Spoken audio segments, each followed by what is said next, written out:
Hi,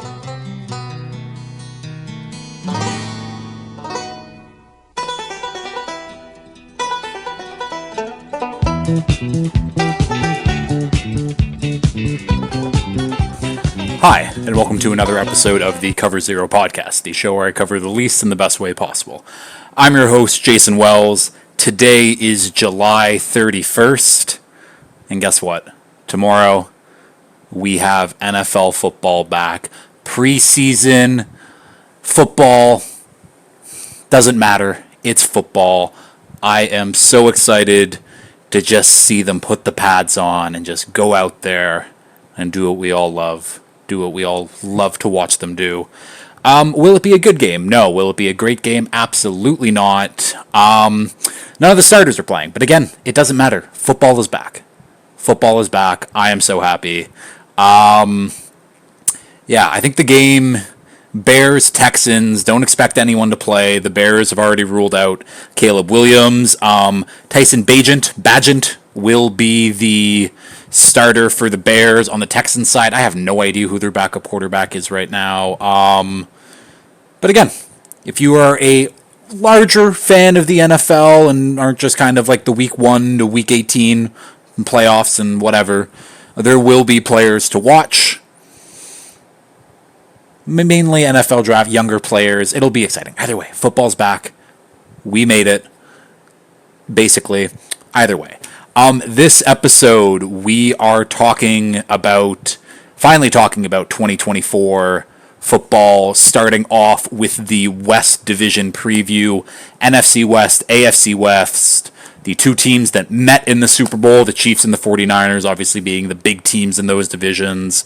And I had Cam on. Cam, as our resident Niners fan here, join me in person in my new setup. I thought it went very well. Excited for everyone to listen to that. And as always, we will start off with the NFL weekly update. And if you're watching on video, you see, I normally have Dolphins gear on, but I got my Dolphins hat and I got my number 1 Tua Tagovailoa shirt on right now. And I'm starting off with him. Tua, 4-year, $212.4 million extension. I think the guaranteed number was $167 million. I am absolutely thrilled.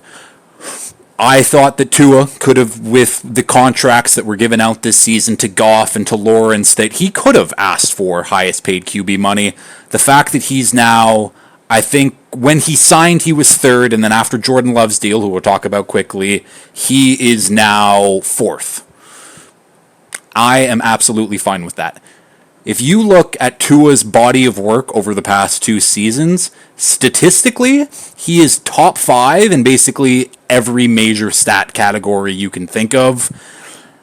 And I am okay with that. I am fine with paying him that amount of money for him to be that good on the field statistically. Obviously, nothing matters till playoffs at this point, and we have to see the team win when it matters, but Tua is the guy, and I think if you have watched Tua throughout his NFL career, he has overcome whatever adversity that has been thrown his way so far, and I think, again, every year he's gotten better. I think year 5 for him is going to be absolutely glorious. I cannot wait.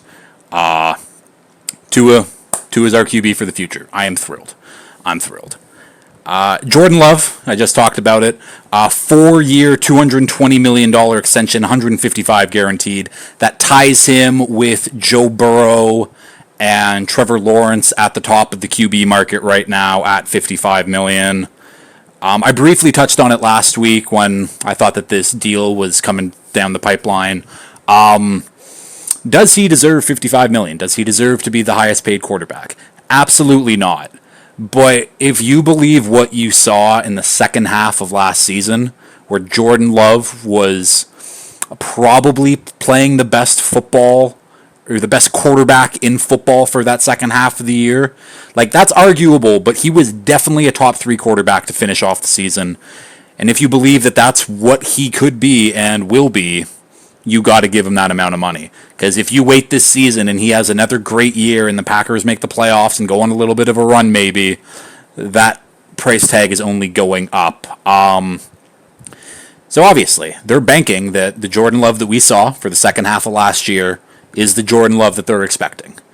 And with their track record, they've had 3 quarterbacks since 1992. 2 of them are Hall of Famers. I guess one's a Hall of Famer, one's going to be a Hall of Famer. Jordan Love is on the right track anyways to continue 3 decades plus of elite QB play, which is absolutely crazy.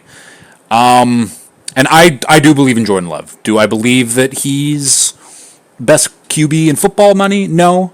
Do I believe that he, with the market and everything, deserves that money? Absolutely. There's a reason he got paid. Next extension up here, Christian Darrisaw, 4-year, I think up to $113 million, $77 million guaranteed.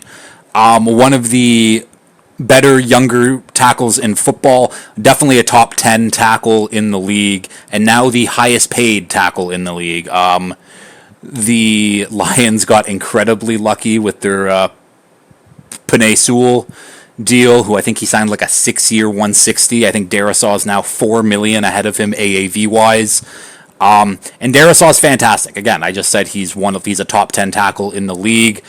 Part of that 2021 draft class, so he's still emerging, still coming into his own, but right now he is one of the better tackles in football and absolutely deserves this type of payday. And the Bucks are wishing that they got their deal done with Tristan Wirfs sooner, because Tristan Wirfs is definitely going to beat that deal. I can assure you of that. Has Rashawn Slater got paid? I don't think that Slater's got paid either, so the Chargers definitely want to get that deal going too. Moving on here, Penei Sewell's teammate, left tackle Taylor Decker, 3-year, $60 million deal, $31.8 million guaranteed. Taylor Decker was around for those Lions dark years where they were just not a good team. And now he's at the top with them, where the Lions are one of the best teams in the league. It's really weird to say. Their roster is built so well, and Decker has been through all of the ups and downs of the Lions, and he's seeing the payoff, which a lot of vet players don't get to see when their teams kind of start getting good. They kind of get cast to the side. Taylor Decker is still a very good tackle in this league. Is he a top 15 guy? I would say no, but very solid, very dependable, definitely deserving of the $20 million AAV. Julian Love, the Seahawks safety, signs a 3-year, $36 million deal. Out with Jamal Adams, out with Quandre Diggs. Julian Love is the safety for Mike McDonald, apparently. And that comes out in a pretty good number. 12 mil AAV for a guy like Julian Love. I think he made the Pro Bowl last year, which is just a little weird. Probably shouldn't have, but the Pro Bowl really means nothing at this point, but I digress. Julian Love gets his bit of a payday. Julian Love's former teammate, Jabril Peppers, now with New England, a 3-year, $24 million deal, up to $30 million. Jabril had a bit of like an up and down start to his career. Obviously, when he was at Michigan, he was a two-way player, people talking to him like Charles Woodson. That was obviously overblown. Then he goes to the Giants, and they don't really have a role for him because he's just such a great athlete where they didn't give him a defined role. They just kind of let him move around, and I think young players, they need structure, and they need to figure out, okay, I'm very good at everything, but I need to hone in one thing and just be elite at that, and the rest can come later. So after he leaves, was he on the Browns for a bit too? He might have been on the Browns. Either way, he ends up on New England. He gets in the lab with Bill, and Bill turns him into a very productive safety with New England. Him and Kyle Duggar manning the deep spots on that defense. Very good year, or very good deal for Jabril. The Pats have just now, I mean, they've just locked up their defense. I mean, Jabril locked up, Duggar locked up, Bentley locked up, Barmore locked up. I might be forgetting someone else. Matt Judon waiting on a deal. Don't think he's going to get that deal. Also very funny that the Giants drafted Xavier McKinney, drafted Julian Love, drafted Jabril Peppers, all just signed big tickets this offseason, and none of them are with the Giants. Stay hot, Giants. And talking about the Giants, good kind of segue. They signed Garg center Greg Van Roden from the Raiders. I think Van Roden started in all the games for the Raiders last season, and the Giants just need depth in general. So, good mid-level signing there for the Giants to get some depth on that O-line. A little bit of a sadder note here. Patriots defensive tackle Christian Barmore has been diagnosed with blood clots. And the timetable for his return is relatively unknown because it is such a serious thing, and they have to figure out what's really going on first before he can return to football. Barmore was one of my players to kind of take a leap this season. His potential and his kind of ascension at such a young age has been really nice to see, and there was a chance he could have been a top 10 defensive tackle by the end of this year. Some people, Patriots fans, would say he already is a top 10 defensive tackle. That's to be argued right now, but I think at the end of this year, it would have been definitive top 10 guy, and hopefully he's back sooner rather than later, but really sucks for Christian Barmore. And then finally, we'll finish up with some retirings here. Former Cowboy Michael Gallup is retiring from the league at very, very young age. It was just a few seasons ago where in his sophomore year he came up with 1,100 yards, and it's like the Cowboys, they found another one. Gallup and CD are going to be terrorizing defenses, and then he tears his ACL, comes back, never the same guy.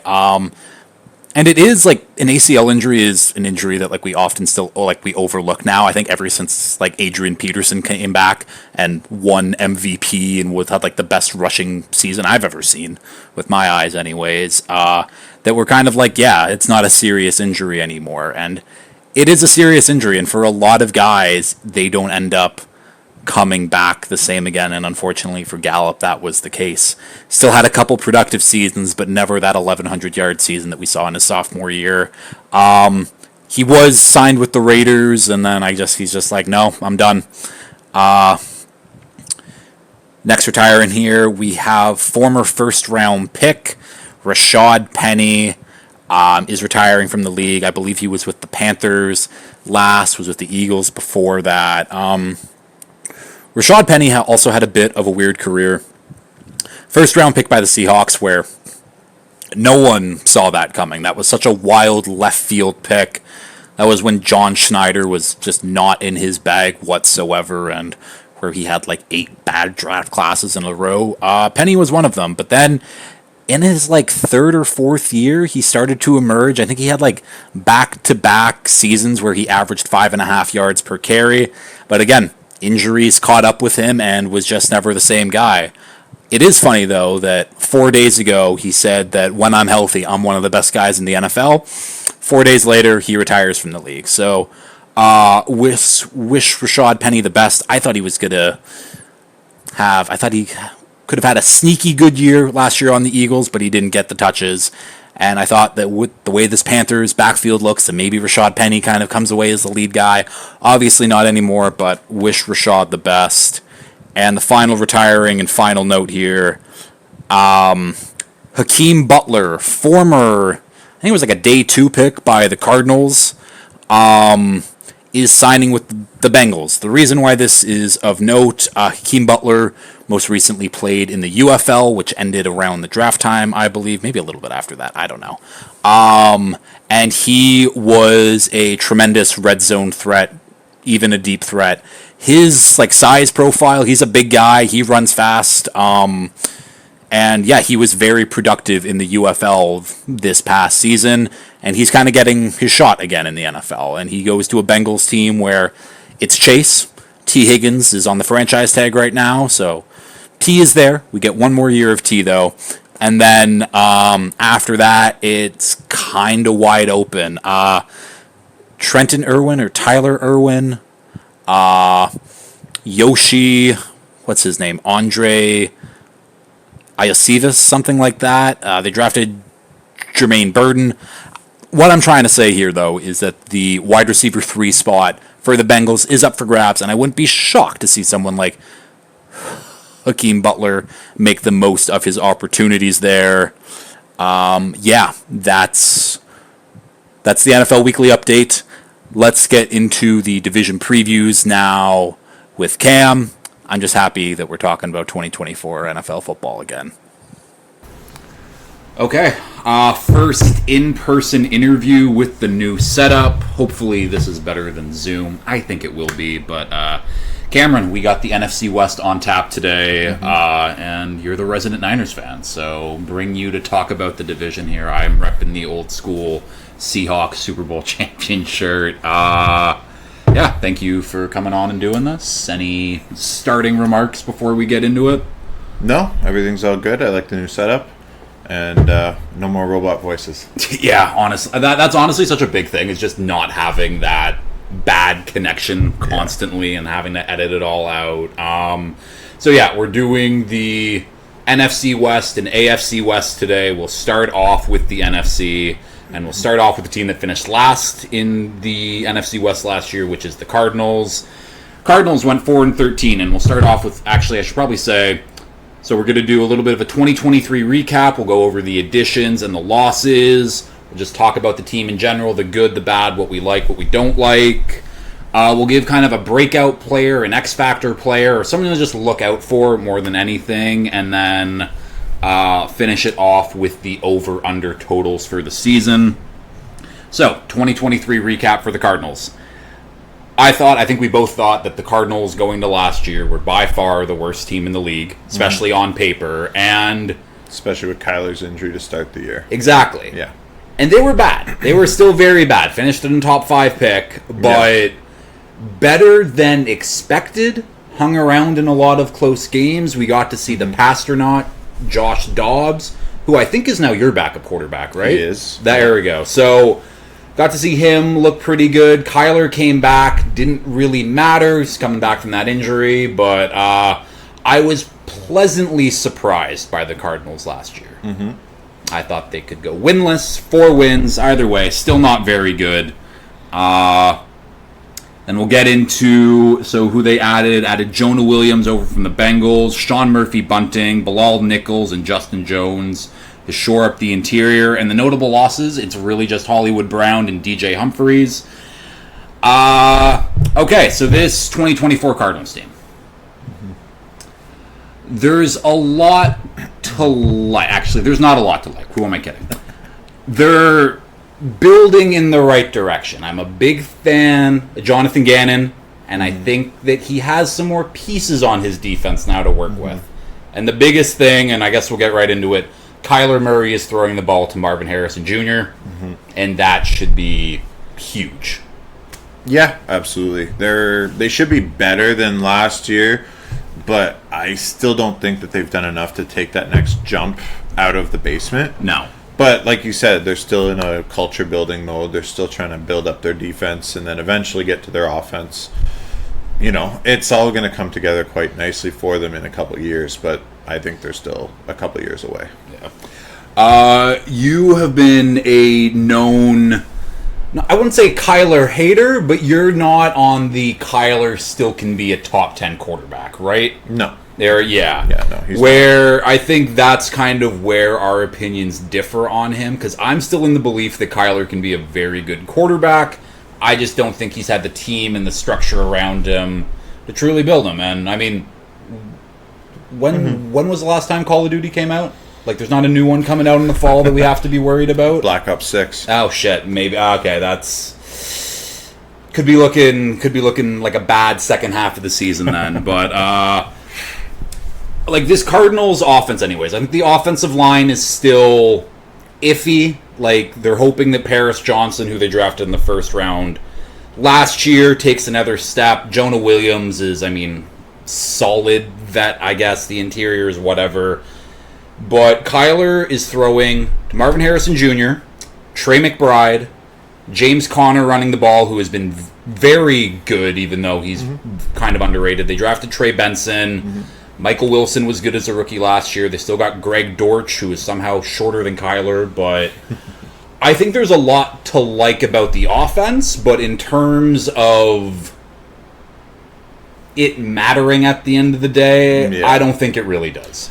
No, they'll be scrappier than last year, I think. Like, I don't know what their win total's set at, but like I could see them around like a 4 to 6 win team. Whereas last year I thought that they were going to be clearly less than 4, and they exceeded my expectations. So, no, I like, and there's something to be said too about like an underdog team coming together, and especially when everyone's counting them out, that can be a huge motivator. Like, so I still think that these guys could be, like I said, scrappy. Yeah, but at the end of the day, they're not a huge threat to make the playoffs. No. It's a step in the right direction, but shouldn't matter for this coming season. But all you want to see from the Cardinals this year is forward progress, basically. And I think that we will see that. The defense, the other side of the ball there, not a lot of names to really... Not a lot of notable names anyways. They still got Budda Baker there at safety, and he is their best defensive player, unless I'm completely forgetting someone. I don't think I am. They drafted Max Melton to hopefully be one of their starting corners. And they drafted Darius Robinson out of Missouri, who I'm a big fan of. And I'm hoping, and he's actually, we're going to talk about like our breakout X Factor. It's basically just players we're excited to watch on this team. Darius Robinson is that guy for me. He is someone who can play on the interior, he can play out on the edge, and I think that Gannon, being kind of the defensive guy he is, likes having someone who can play all 4 spots along that defensive line. And I'm interested to see if he will be hopefully a difference maker in that front 7, where there really isn't a difference maker so far. It's a young defense, but still lots left to be desired. But if Gannon's the coach who I think he is, then I think that, again, steps in the right direction. Oh, absolutely. I mean, coaching can make all the difference, right? Like, you don't need a ton of huge name players to have an effective unit. You know, we could see going into last year, I know I'm jumping ahead to another team here, but everyone thought that the Rams were going to be nothing. And we saw that, you know, having a good coach like Sean McVay, now with a good quarterback too, but still, it can elevate that into a really good unit. I think Gannon has the ability to elevate this unit from being kind of okay to being a solid unit. And that'll be a big factor for them too, if they can have the 2 units playing well together, offense and defense. But again, overall, they're not keeping me up at night. Like I think Cardinals' best case scenario is they're like a middle of the pack team. And that's, again, going from a top 5 pick to a middle-of-the-pack team. That's great progress. We'll finish it off. So Cardinals over-under for wins on the season is set at 7.5. What do you have them going? I'm going to take the under on that. I will also be taking the under. I just think 8 wins. 8 wins is too much. And I haven't really got into it, because this is, again, first time really talking about the 2024 season, and it's fucking awesome. But everyone is good. There are so many good teams, and not like it. Again, like I think there's 5 teams, probably less than 5 teams, that I would say that are bad, or I don't give them like a chance. There's so much middle ground, like so 8 wins is very tough in the NFL for, I think, at least the 2024 season. No, I'm also on the under. Like, if they hit the over, that's huge, but I just don't see it especially in their division. If they hit the over, I'll eat my words on Kyler being a top 10 quarterback. That's the only way they're going to do it. Like, unless Kyler takes that jump, and we've seen him be an MVP candidate for the first half of the season, but when the games matter most and they fade away, reminds me of a certain team from southern Florida. But, do you want to give your player who you're excited to potentially watch on the Cardinals? I mean, it's a pretty... Mainly on Red Zone? I mean, it's a basic pick, but I'm really excited to see Marvin Harrison. You know, I think it's, like I said, low-hanging fruit, but he's one of the most dynamic wide receiver prospects we've seen in years.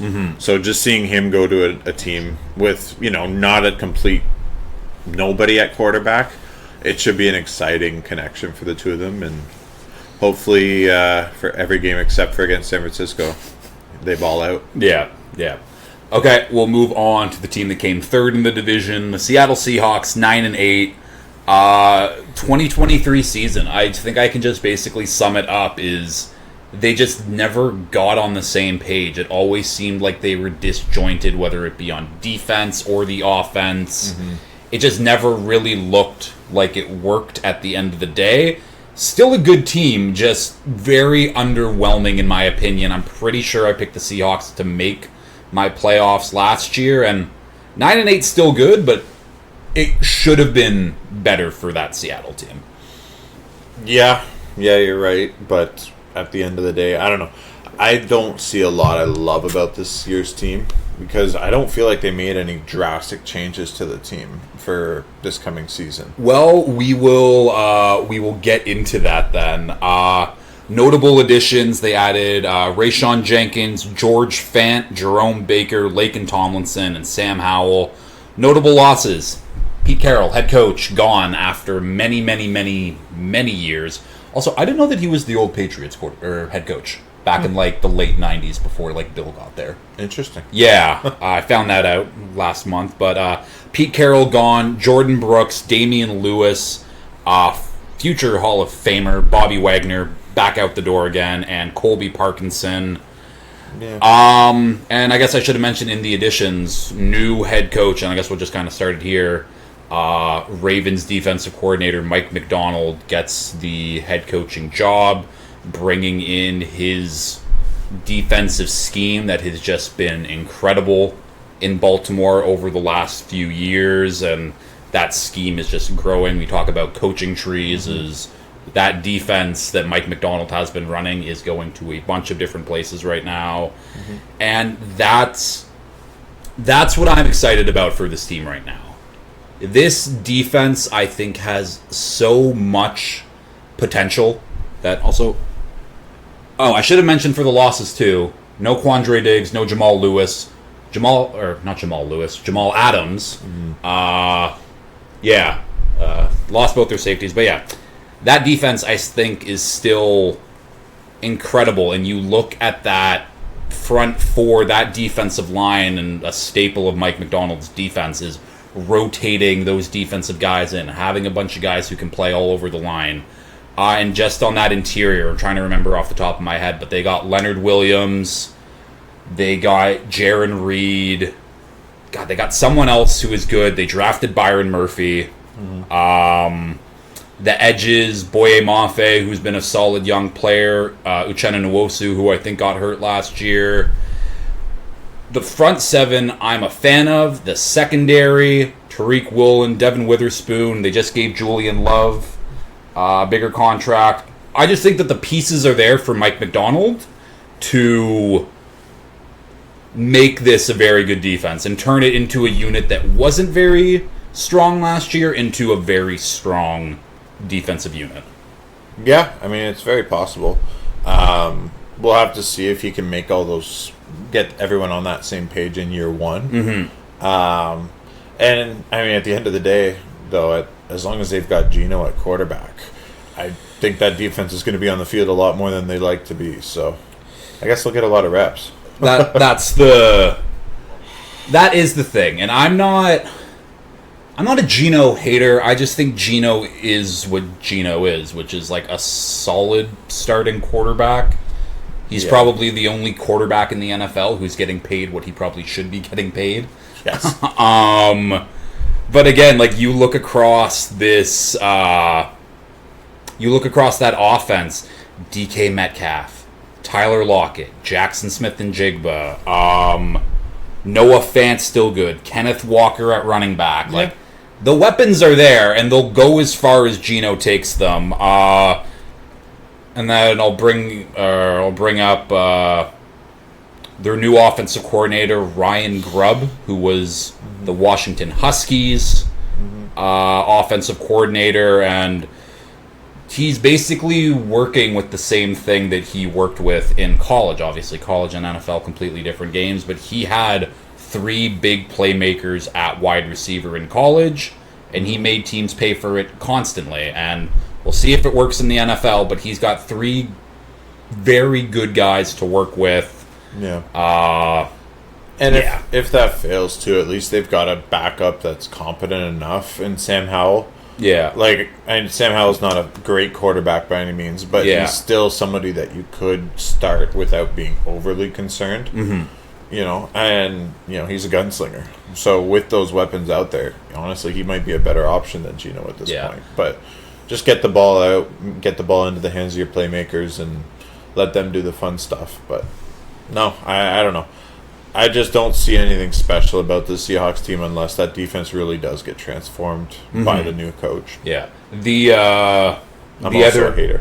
Yeah, well, that's No, the other defensive lineman I was thinking of was Draymond Jones, who was also just very good. Like, they got, like, I'm excited to see, and the thing I keep hearing whenever I listen to preview shows or just NFL shows in general, of how simple Mike McDonald makes his scheme, where they have, like, one word or a couple words that can mean multiple different things, where it's easy for everyone to learn and do. The other note that doesn't really matter in the grand scheme of things, but their defensive coordinator has just an interesting story, and I don't know if you know this, but his name's Aiden Durde, or Durd. I don't know how to say that, but he's a British dude, which is wild. Played in NFL Europe, then became like player ops in NFL Europe, came over to the Falcons, went on like the scouting side, now he's coaching, and now he's Mike McDonald's defensive coordinator. Hey, and like handpicked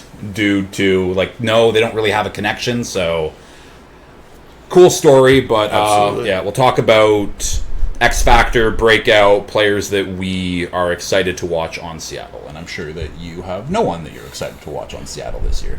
I mean, again, I feel kind of cheap doing this again, but the low-hanging fruit is I'd like to see what JSN can do with his year 2 jump, because he was an electric player in college. Yeah. And I think if he plays great, then he's basically going to bump Tyler Lockett out of the rotation on offense, which, again, that's what they need to happen if they're going to be good. Yeah. And, if he can get to the level that he was in college, then, yeah, you know what? Maybe they will be a half-decent team this year. I mean, I think we were all waiting for that JSN jump. Last year it didn't really come, but again, DK Metcalf, awesome. Tyler Lockett, awesome. It's hard to break through to that, and I think that this would be the year for Tyler Lockett to maybe take a little bit of a reduced role, let JSN fully emerge. But, I'm excited for him. I'm excited for their other first-round rookie from last year, Devin Witherspoon. He essentially, to me, is going to be what Kyle Hamilton was for the Ravens. I know that sounds crazy. Kyle Hamilton's 6'4", 215 or whatever. Devin Witherspoon's 5'11", but he plays like he's 6'4". He comes off those edges when he blitz. He hits hard. He is not afraid of anyone. And I think that Mike McDonald will use him kind of in that Kyle Hamilton role.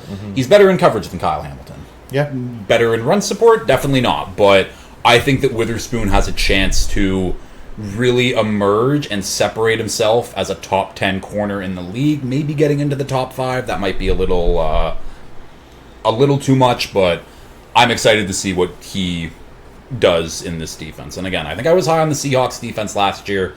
Didn't really matter, but I think that Mike McDonald is one of the best defensive minds in the game right now. So he'll have a big impact. Yeah. We will finish it off here. Over under, same as the Cardinals, 7.5. My mind wants to say under, but I'm scared that's a bit biased. I'll say over, I guess. I think that's a pretty a really accurate line, though. That's the thing with Vegas. They're very good at making those lines. Like, I think they're going to be like a 7 to 9 win team. Yeah. So, yeah. No, I'm also on the over. I mean, they were a 9-win team last year. I would argue that they got better. I know, which is like, again, it's tough in the NFL and the NFC, and it's all tough in general. But I think that I'm a fan of the Seahawks team. I'll say that. I'll get into whenever I do my true playoff predictions, because I've been playing around with that a lot, trying to figure out my wild card teams. But I'm definitely over 7.5 wins for the Seahawks here. Moving on to the Rams. I've said it before, I'll say it again, and probably the last time I'm going to say it. I was so wrong about the Rams last year. It was unbelievable. I was like, their offensive line stinks. Matt Stafford is old. They don't have a run game. Who the fuck is on this defense other than Aaron Donald? And literally everything about that was just completely wrong. Matt Stafford was great. Kyron Williams was one of the better running backs in the NFL. That offensive line came out of nowhere and was a huge strength for the team. Puka Nacua was fucking fantastic, and the defense was way better than anyone thought it would be.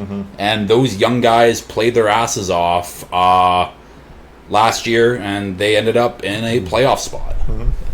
Yeah, I mean, I think that's just a real testament to my belief, anyways, with how to like team build in the NFL, where they've got so many foundational pieces in place. And that the guys that we had question marks around last year, for the most part, didn't play positions where you were like, that needs to be great for them to be great. Like, they had their quarterback, they had their head coach, they had a good wide receiver one in Cooper Kupp once he got back, and then they got the bonus of Puka Nacua going crazy. You know, but like, you know, someone like a Kyron Williams coming into a Sean McVay offense with a great quarterback, it allows for a running back to have success. And that's exactly what he did. Like, I like Kyron Williams a lot. And I think they're going to be just as good this year, if not better than last year. Now, the big loss is Aaron Donald, so we'll get into that. But again, and this is kind of, I need to get this in my brain, but a great head coach and a great GM, you can just never count them out at the end of the day. You got to give them the benefit of the doubt, and that's where I'm at with the Rams. I should have been with it last year, but you live and you learn. So the notable additions for the Rams this offseason: Jonah Jackson, Darius Williams, Colby Parkinson, Trey White, and Cam Curl. Notable losses, obviously, future Hall of Famer, one of the best defensive players ever, Aaron Donald, and Jordan Fuller also gone there. I mean...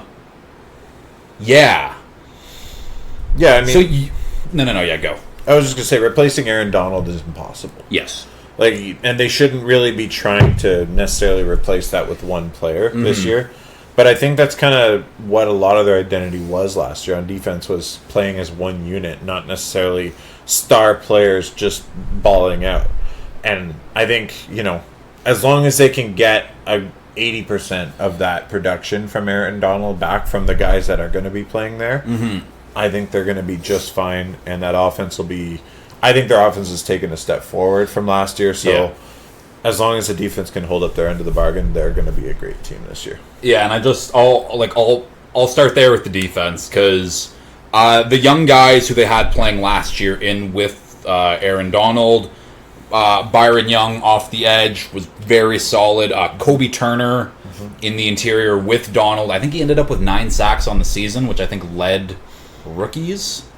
Sure. Maybe. I don't know. That sounds right. Either way, he was very good. Yeah. He got into the rookie of the year race late. Their nose tackle, Bobby Brown, has also been good. And then they added 2 guys to this line who I think will be very big difference makers, and that is Jared Verse and Braden Fisk, both out of Florida State.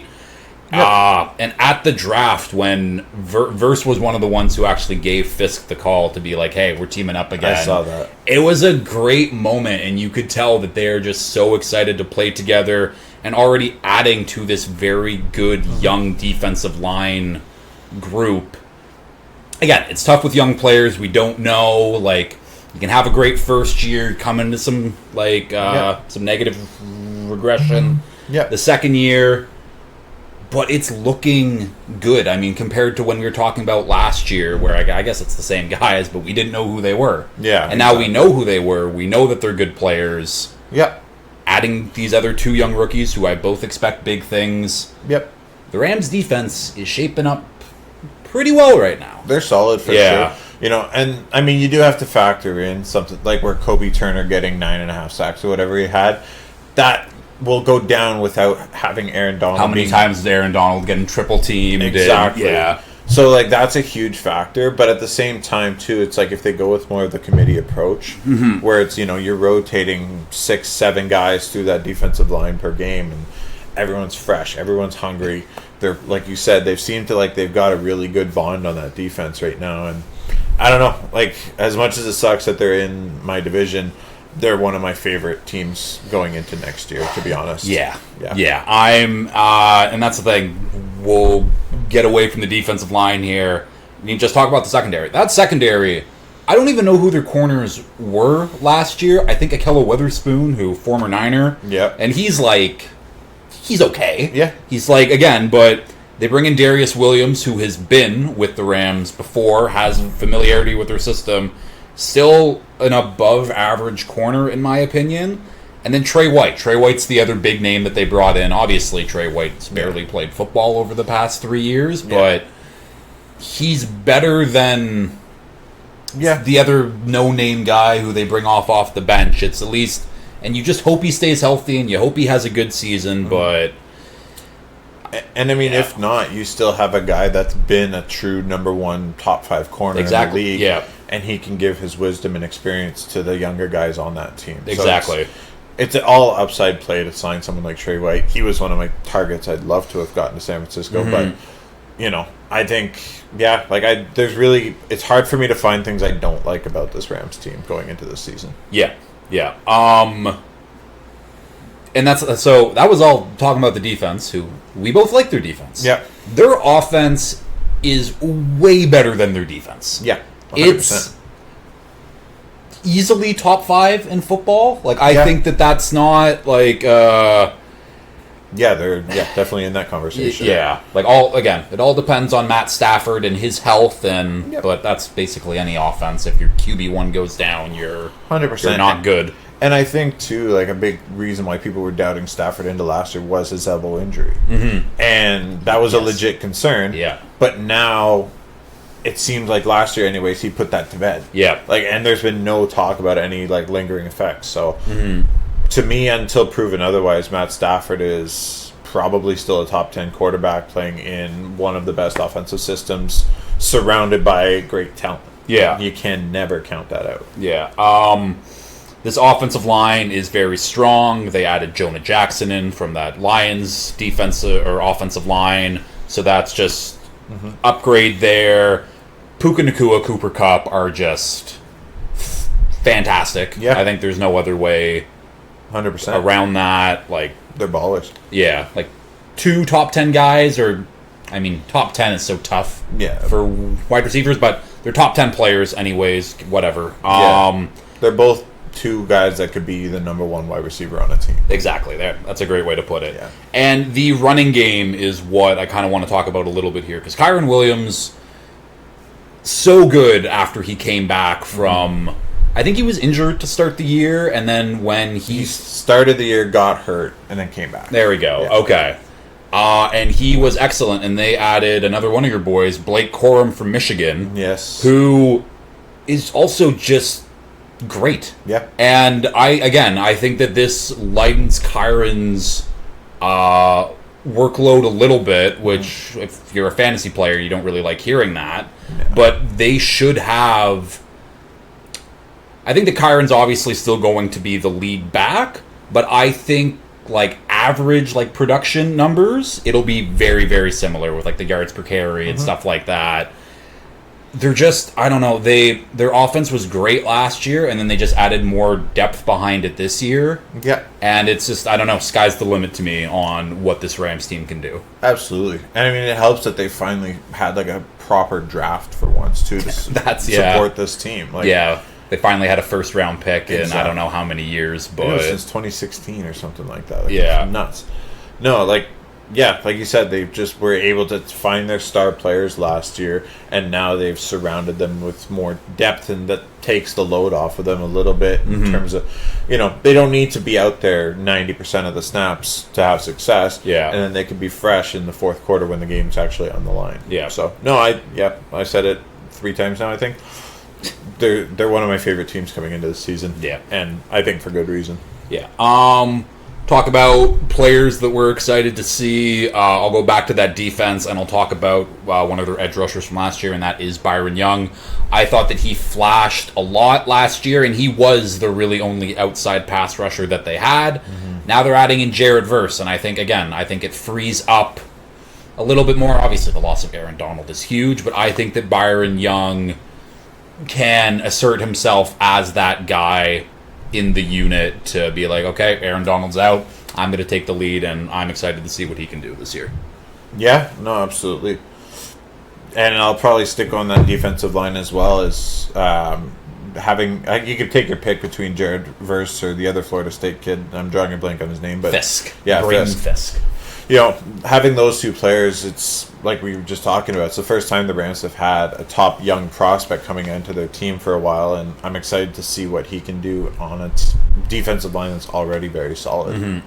So, could provide a level of, get them that star player right back that they, not obviously replacing Aaron Donald, but like having that notable pass rushing threat on the defensive line back right away. Yeah, they took an approach by committee to basically replace Aaron Donald there, and which you have to. By all accounts, it looks like it's going to work, but I guess we will see once we get towards the season there. Also, that opening, like that Sunday night game, Rams versus Lions, like that, it's gonna be great. Unbelievable. It's a great week 1 lineup. Okay, finish it off with the Rams over under 8.5 wins. I'll take the over. Without looking at their schedule, I'll take the over. That's the thing, just not looking at the schedule, just looking at things in a vacuum and being like, Rams 8.5 wins. It's like, they had 10 last year, and we just both talked about how they're a much better team. Mm-hmm. On paper, anyways. That's always the caveat there, but... The big thing is if that committee is going to be able to replace Aaron Donald. And that's where I think Vegas is probably a little scared. You're replacing one of the best defensive players of all time. Yeah. But I still think they're going to end up around 9 to 11 wins, so I'll take the over 8.5, and I might actually bet that because that seems low. That's also one of the bets that I have already penciled in, and I'm like, yep, completely in on. Okay, we're on to your team now, the San Francisco 49ers, 13-4, best team in the NFC. Still are. Didn't end the way that you wanted it to. No, it did not. It was very disappointing, to say the least. So close again, but then the boogeyman, Patrick Mahomes, does his thing. And I will say, though, everyone going in this time last year was like, this is it. This is the final year for the Niners to do it with this core, with CMC, Debo, Ayuk, Kittle, and... They're just running it back again this year, which you should be thrilled. Oh, absolutely. Yeah. Yeah, I mean, there was still some guys you had to cut because that's the reality of being a great team up against the cap at this point. But, it's still, you're running it back with the same star players, especially on offense. I'm not worried about this Ayuk situation. He'll get resolved. He'll play for them next year. And then you've got, Debo and Ayuk, we saw what they did last year, and now you're adding another first-round pick wide receiver behind them in Pearsall. Yeah. Again, this is a true sky's the limit. I still think we're the best team in the NFC. And Agreed. It's just, you got to get the job done, man. Because I know we've been saying that, last year was the last year, and, every year guys get older. This year's the last year this time. We'll talk about some additions. They brought in Leonard Floyd, Devondre Campbell, Malik Collins, Yetur Gross-Matos, and Logan Thomas. Notable losses: Eric Armstead, Chase Young, Charlie Warner, Sam Darnold, and Javon Kinlaw.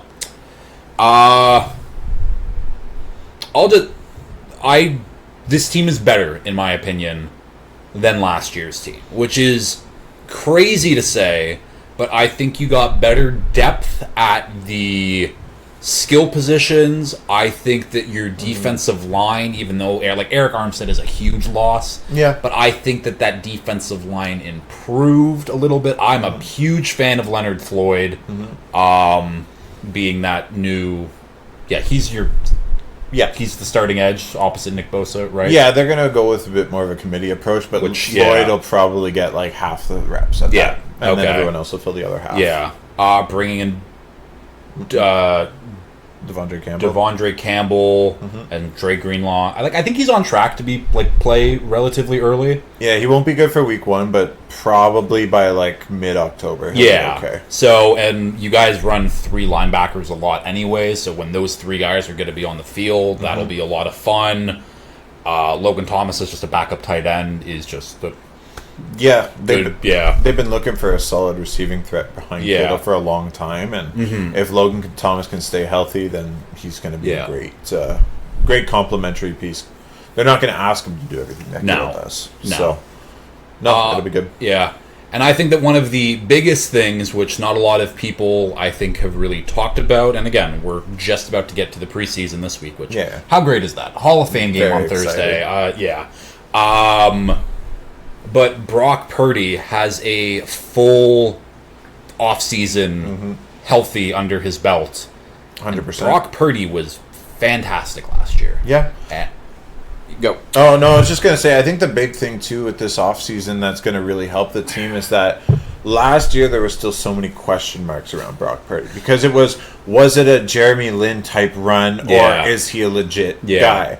I think last year he proved himself that he's somebody that you can build around, at least for the rest of his rookie deal. And that was a big adjustment that I think they made on offense this year, especially, is that they're not looking to build a team around Jimmy G anymore.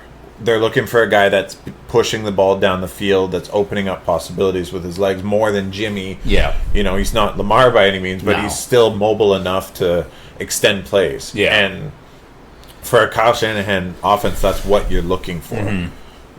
And I think the team went all in on supporting that vision this year. That's what a lot of people are saying with Pearsall is, if you can get Ayuk, Pearsall as your 2 wide receivers and have Debo as more of a gadget guy, that'll really stretch the field, which will in turn open up things closer to the line of scrimmage for Debo, McCaffrey, or whoever else. So, no, I think this year they really bought into one vision. There's no question marks for the team anyways around Brock Purdy. It's go time. Yeah. Yeah. No, and I mean, I think this time last year, I'm trying to remember when that Trey Lance trade actually happened. I had a Trey Lance MVP ticket. I was still Brock Purdy, he's going to be hurt. He's not going to start the season. And he came back from that injury in record time, never looked back. And I have a Brock Purdy MVP ticket for this year, because I just think that how good the Niners are going to be regardless. And he will have the stats, and he has more people to throw to this year than last year. I will see it. Yeah, I will say though, and coming in, because we have to knock them a little bit. Your offensive line is not very good. No, it's Trent Williams and a bunch of guys, and it hasn't really mattered. But come crunch time, it's not pretty. Yeah, which is bringing back Colton McKivitz is tough. It's tough for sure, but at the end of the day, you're limited by the cap. Yeah, and I think at this time they're just saying we can't get a guy that's better than Colton McKivitz that fits the number we need him at and fits the scheme that we're trying to play. Yeah, they don't need some gigantic 6'9" pass blocking right tackle. They need somebody that can move out in space and get those outside zone runs going. McKivitz is not a superstar offensive lineman. He never will be. No. But he can do that role well enough. We saw it last year that, yes, I would have liked to see some improvements there, but at the end of the day, it's tough to find good offensive linemen that play that mobile, especially to get them in cheap. Yeah. So, I don't know. They got there last year. Hopefully they can do it again. Exactly. I think my one last thing is your offense has a lot of players who have a long injury history. And last year remained relatively unscathed throughout the entire year. And they played a long season. They played more games than anyone. It's a little bit of a concern. Absolutely. I mean, I know it's kind of silly to buy into these things, but we also see the number one pick in fantasy has never been living up to the hype for the last 4, 5, 6 years. Yeah. That should be McCaffrey in most leagues this year. And he's the Madden cover curse. Yep. So it's like, And McCaffrey himself, like you said, has had a long injury history. And he's kind of gone like 2 years now without a major knock. So it terrifies me. That's the big thing. And I think that's a big reason why that they invested in running back in the draft with Isaac Guerrero. Yeah. They're not, I think there's going to be... They might keep 4 running backs, not including Kyle Juszczyk. So 5 total in that room going into this year with McCaffrey, Mitchell, Jordan Mason, Guerrero, and Juszczyk for that exact reason. Because if Christian McCaffrey goes down, that's a huge part of the offense. Yeah, you can't impossible to replace. Yeah. But at least having guys there that can replace it by committee is the goal. And that again, the big thing of their offseason was just adding depth, and they did that. They got Pearsall if Debo gets hurt. They have Logan Thomas if Kittle gets hurt. Yep. They drafted Isaac Guerrero if CMC, and they always just have a good stable of backs anyways. So there's things in place to to try to... Absolutely. Yeah, they didn't have, I don't think we really had a big splash move of the offseason. Leonard Floyd's a great player, but he's your marquee signing. I wouldn't say that that's a huge offseason, but you didn't need it. No. You just needed to insulate the core guys so that they can take another run at it. Exactly. And you just do that until the wheels run off. Or you have to pay Brock Purdy $60 million. Okay, let's talk about what player you are excited to watch on this team this year. I've got a couple, to be honest, but one of the big ones, and I was talking to Keegan recently about this, is there's been a lot of chat about D. Winters being a beast. Really? Through the offseason so far. And TCU linebacker at OTAs. They were saying he got almost all the reps because none of our top linebackers were there. True. Yeah. And the opportunity will be there for him with Greenlaw being out to start the year. 2023 6th round pick. Yeah, but they're saying even Fred Warner has been unprompted talking about how great he's been so far at camp. And the one thing that's really excited me is that even Kyle Shanahan talked about him at a press conference, and the line that stuck out to me was that he said everything seems to have clicked for him in the offseason. Nice. So I'm really excited because I loved him in college. Okay. With he was on that great TCU team. Oh yeah, the one with Max Duggan. That's his name, man. Yeah, Max Duggan. And, So, anyways, he's been flying around, and I think he could be, the next in line for our late round gems that we've been having since John Lynch took over. John Lynch knows how to find his linebacker, so if he's the next one to fingers crossed. Anyways, wouldn't shock me. I'm excited. So I got 2 guys listed down.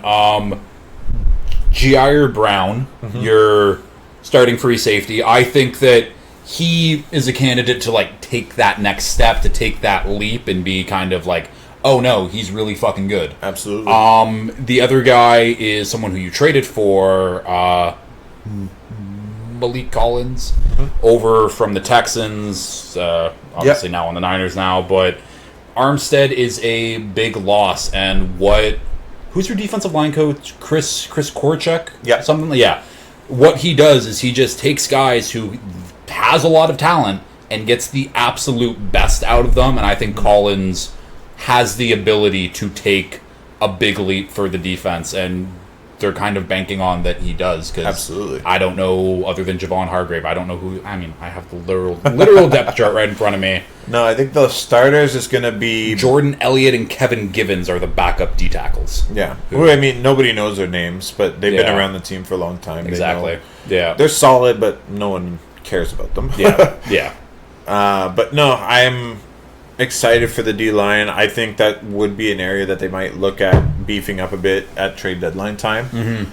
But same thing that they did this past year, going out and getting Chase Young. Finding another impact player could be nice. Yeah. But it's still, the talent that's there is still so much fun. It's, lots of talent along that defensive line. Yeah.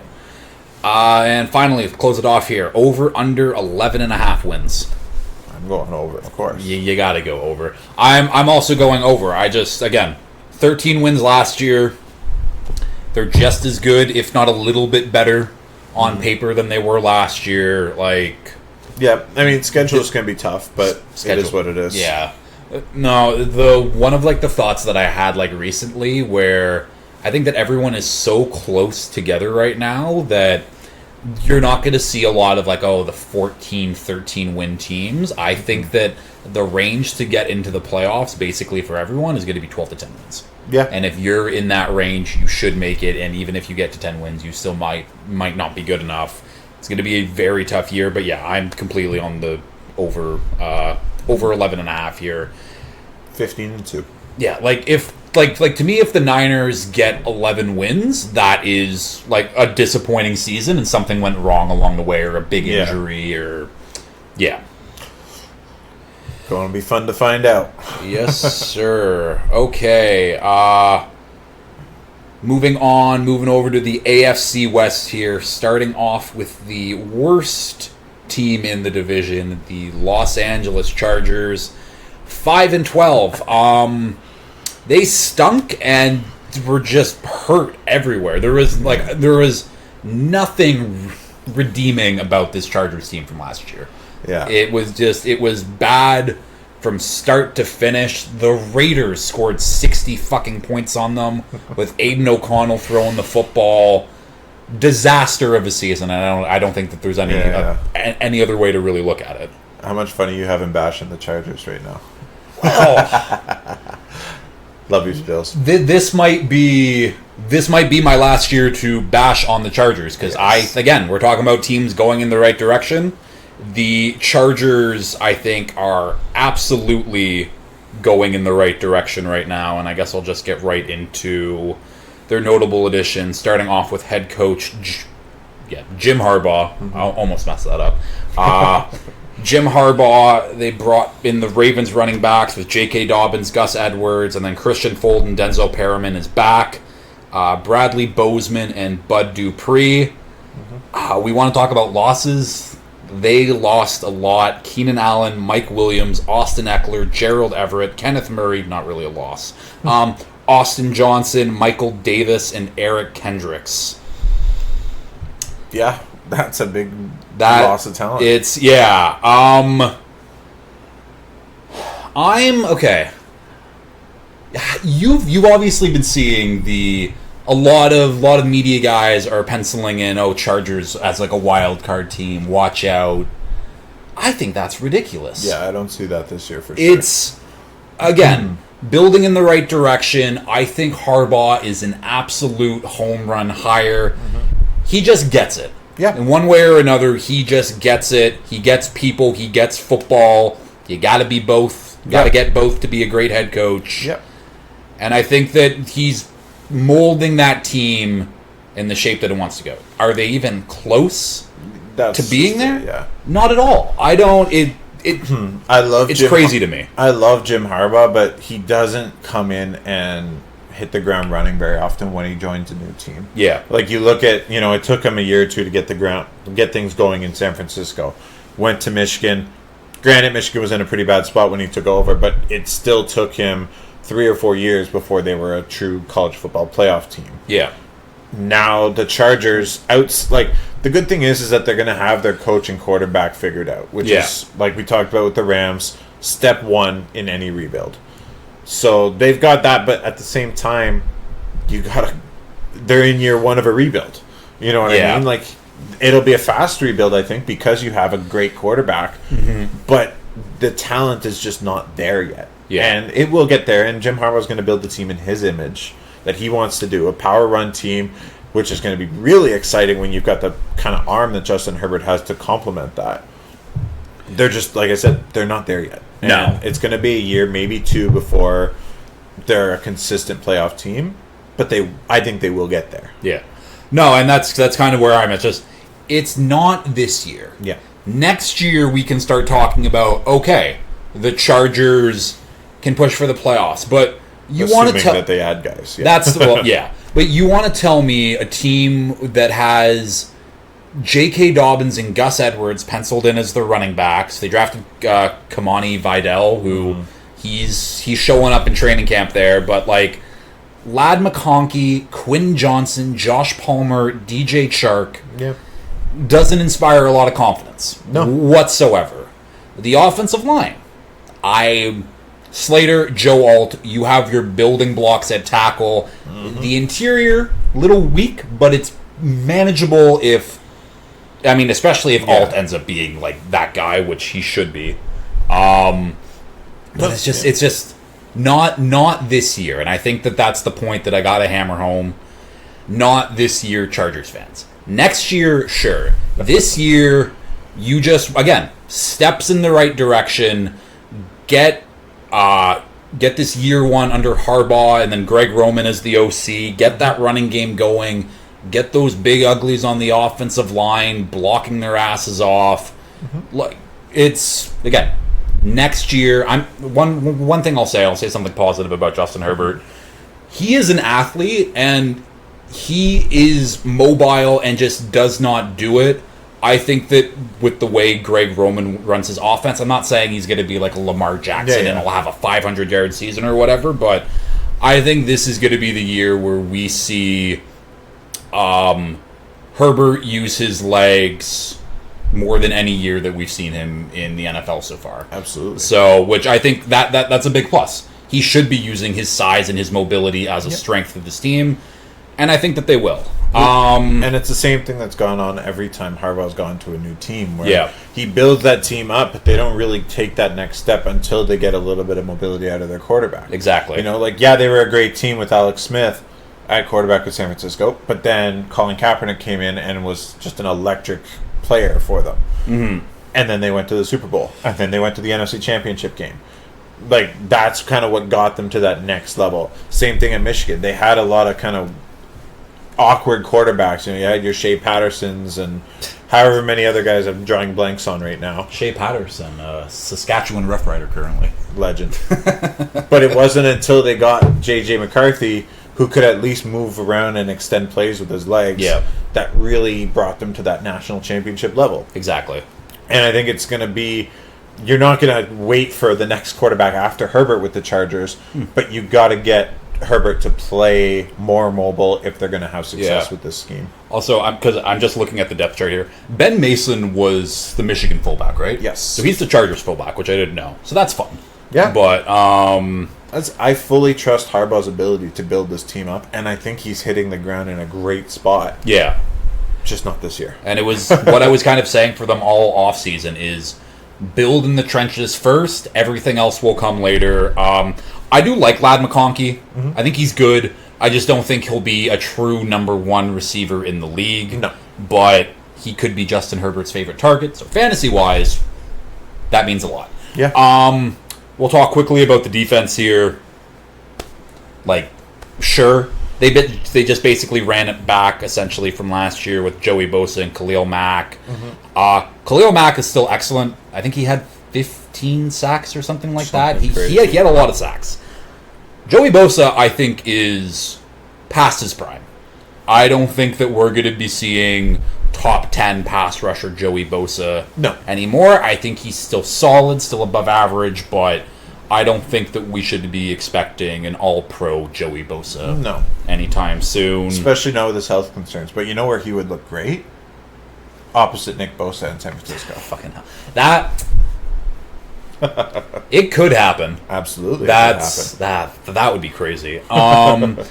They drafted Junior Colson, also from Michigan, to be one of their starting linebackers, who, again, they're going to be running that same defensive system they did at Michigan. Colson knows that like the back of his hand. Yep. He should hit the ground running. Again, it's a linebacker. It's hard to really know how they'll do until they get onto the field.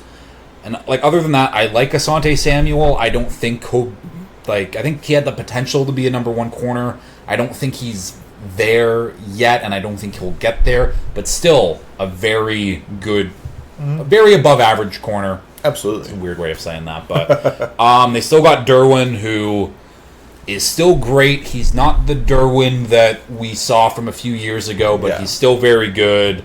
Alohi Gilman, I like a lot. The defense is fine. The offense is also fine. It's just not their year. No. And I think it's crazy that people are being like, watch out for the Chargers.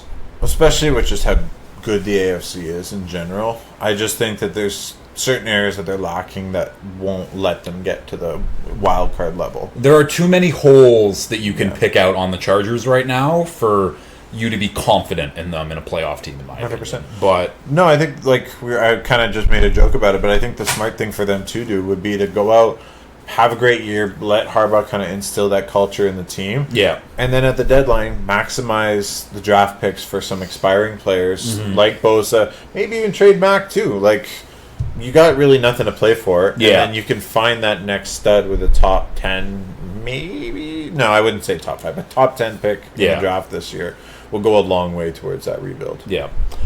Okay, we'll talk about the player that we are excited to watch most. I just mentioned him briefly there. It's either free safety or strong safety. Free safety, Alohi Gilman.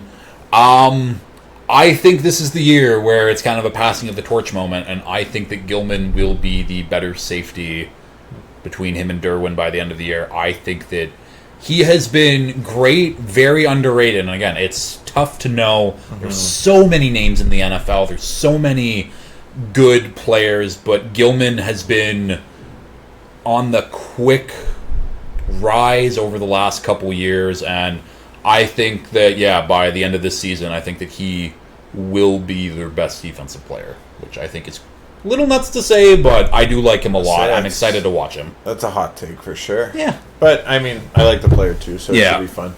And you know what? I'm gonna throw a little bit of love at a player that's been one of probably the most ripped on players in the last couple of years, but I'm excited to see Quentin Johnson this year because I think he's a lot better than what he was last year. And especially that huge drop on primetime game. Yeah. That just killed so much out of his hype.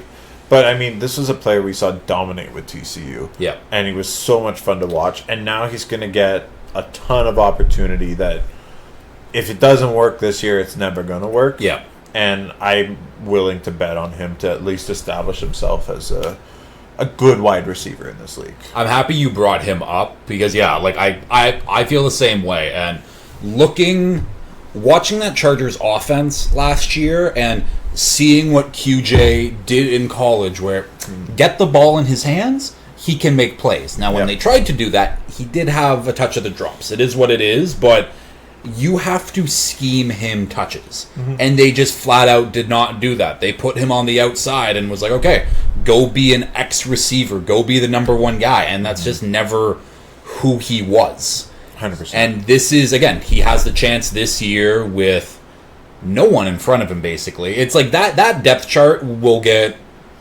anyone in that top 5, basically, can fight for whatever spot that they want to, essentially, which is exactly what they need. And yeah, you said it. If he doesn't do it this year, he's not an NFL player. But I believe that, again, Jim Harbaugh is smart enough to be like, get the ball in this guy's hands, and he can make plays for us. Jim Harbaugh had a front row seat to him playing for TCU in the college football playoffs. That's very true. I think, and the big thing is when he was at TCU, basically the whole offense ran through him and Max Duggan's legs. Yeah. Whereas then he went to LA and he was stuck behind 2 solid wide receivers in Keenan Allen and, when he was healthy, Mike Williams. And then I just don't think he ever really had the trust of the coaching staff after the drops. So I think it's a great spot for him, and I'm willing to bet on his natural talent. And hopefully he, learned how to catch a football. Yeah. I don't think he'll ever be like a true number one guy, but he should be able to be a solid contributor, especially for this Chargers team this year. Yeah. Okay, and then finally we have their over/under, same as the LA Rams, 8.5. Under. Right? I don't get it. This is the thing, we just talked about it. Oh, Vegas, they know what they're doing. I see that, and that's like I gotta run to the bank, take out the savings, and I'm also a Chargers hater, but it's a little bit of a confusing line. I think that's being really propped up by Justin Herbert and the hype around Jim Harbaugh being, the national championship head coach. Yeah. And again, we both said we love Harbaugh, but his is not a system that you walk into and have instant success. Exactly. So exactly. I think they're probably more in line with like a 6-7 win season than 8.5. Yeah. And I might actually bet that one too. Exactly. not this year Chargers. Yeah. Next year, and that's the thing. The under is plus money. That doesn't make sense to me. But hey, we'll see. Yeah, again, we will see. Next team up, the Denver Broncos, a surprising 8-9 last year, but their 2023 recap is just they were just completely mediocre. Yeah. The defense continues to play well. The offense was, hey, look, there's Cortland Sutton 35 yards down the field. Let's just toss a jump ball to him and hopefully he gets it. And he got them a lot of the time. That was one of my favorite bets last year was Cortland Sutton over whatever his longest catch was supposed to be. Absolutely. And it hit a lot of the time. But yeah, I like Broncos were not good. Russ is now gone after giving him the fact that he didn't even hit year one of his new contract is hilarious. Yeah, he's making so much money still, even though he's not the Broncos quarterback anymore. Yeah, so the notable additions for the Broncos this offseason, Jonathan Franklin Myers traded from the Jets. They got Brandon Jones from my Dolphins. Josh Reynolds, Levi Wallace, and Cody Barden. Notable losses. Justin Simmons, still a free agent. I don't know how that's possible. Jerry Jeudy, Josie Jewell, and Lloyd Cushenberry. And Russ. And Russ, yeah. When I do the things, I go in free agency, where they don't show up, like sometimes, but either way, yes. And we can't forget about Russ. What do I like about the Broncos? That's Pat Surtain. Yeah. That's about it. Yeah, no, I think Broncos definitely will be one of the worst teams in football this year. Yeah. But to put a positive spin on it, I think that this is very similar to what we were just talking about with the Chargers, and it's kind of funny because it's year 2 under Peyton, but I think last year was such a power struggle with Russ and Peyton. They never got on the same page. Yeah. Didn't seem like they really liked each other to begin with. So now at least we have one man leading this team forward in his vision. Yeah. Their talent is just not there at all. And do we like the vision of Sean Payton at this point? I mean, that's a whole other conversation. Absolutely. Yeah, it's not the same as Jim Harbaugh, where I have no doubt in Jim Harbaugh. I'm 50-50 on Sean Payton, but I still think he's solid. And I'm more towards the bad side of Sean Payton because he loved Bo Nix. I do not get it. And I guess we'll start with their QB room. One of the worst in the league. Yeah. Bo Nix traded for Zach Wilson. Jarrett Stidham's still there. It's them or the next team we're talking about. So. Yeah, it's just there's not a lot. There's not a lot of things to instill confidence. No. For this team going forward, and we talked at the start of the episode really quickly about there's not a lot of bad teams in the NFL. This is a bad team in the NFL. Yes. I am not expecting great things whatsoever on either side of the ball, really. It's just last year was mediocre. This year it seems like they're going to bottom out, but I don't know what they bottom out for at this point. Like a pass rusher? Yeah. I guess. It's kind of weird that they're going to be bottoming out in year 1 of their top 10-ish pick quarterback. Yeah. Or 12, I think. 12, I think. Whatever it was. You just used a first-round pick on a quarterback, and then you're going to bottom out the next year. It's definitely a weird move. But at the same time, I think the big thing that Peyton likes about Nix is that he's played for big established programs and had success. Mm-hmm. And I think that's kind of what Peyton wants to do he's not looking for him to be a superstar quarterback. He's looking for him to be a game manager. Yeah. To execute, because Sean Payton, in his own head, whether he's right or wrong, thinks he's in the same tier as the Kyle Shanahans, the Sean McVays, that he can run that unstoppable offense, and he just needs someone to just get the ball out and do what he's supposed to do. So, and I think that's what he sees in Nix, because that's exactly what Nix did at Auburn, and that's what he did at Oregon. Yeah. And Yeah. he had success, but the ceiling is still not there. Yeah. But, if Peyton is as smart as Peyton thinks he is, Nick should have a solid job in the NFL just doing that. Just not this year. Yeah, I mean, like, my ceiling for Bo Nix was just, like, very good backup. Which, again, we'll see, and, like, the difference between, like, very good backup and, like, average starter is I don't think that big of a difference right now in the league, but... It's opportunity. Yeah, exactly, and who you have around you, because that matters so much. I will say that the one other positive thing that I can mention about the Broncos is I think that they have a strong offensive line. I don't think that they have really any standout players along that offensive line, but when you look at, they got Garrett Bowles as their left tackle. He's been above average for most of his career. They signed Ben Powers last year, who is an above average guard. They just gave Quinn Miners a bag. He's been great. Then your boy Mike McGlinchey. Yeah. Like, they honestly probably have the highest paid offensive line in the league. Probably. Which, when you hear those four guys, I don't know. Actually, again, I have their depth chart right here. Yeah. They're Luke Wattenberg, sure. But yeah, like, you hear those four names, and then I tell you, oh, that's the highest paid offensive line in the league. Again, I'm pretty sure it is. The Eagles might have them beat. Yeah, whatever. But Either either way, way, most teams don't have four names that you recognize on their offensive line. Exactly. So that's a plus.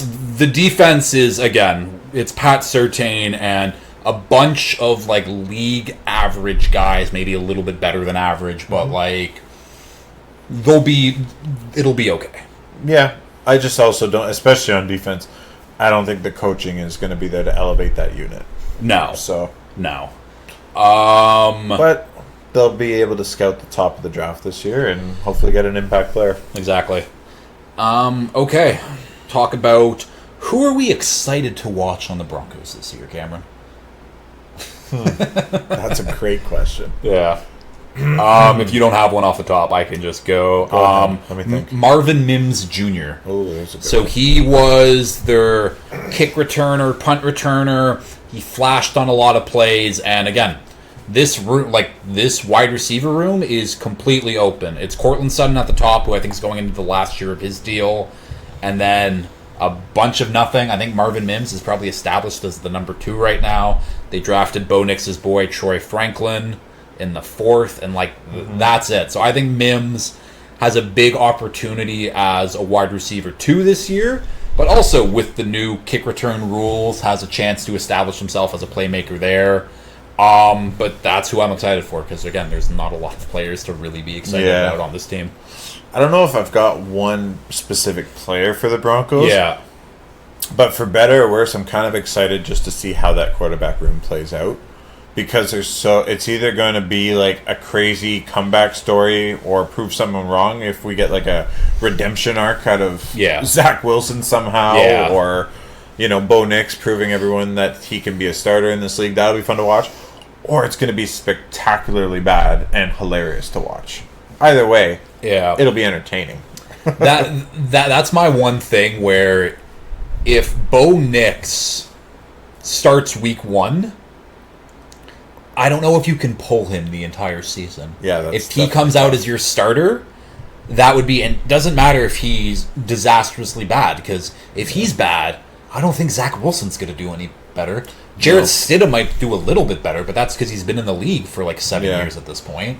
Yeah, at the same time though, too, I think it might be a good idea, just maybe not week 1, but like really see what you got in Bo Nix, because if he doesn't even show you flashes this year, and you're gonna probably have a top 5 pick, it's your opportunity to say, hey, we got it wrong, let's get another guy in here, because like the teams that really get stuck are the teams that hold on and hope for too long. So, and they can do what the Cardinals did when they drafted Kyler right after drafting Rosen. This guy is not what we thought. We're cutting bait. We're getting our new guy. And there's a good chance the Broncos could be doing that first overall as well. Yeah. So. Yes.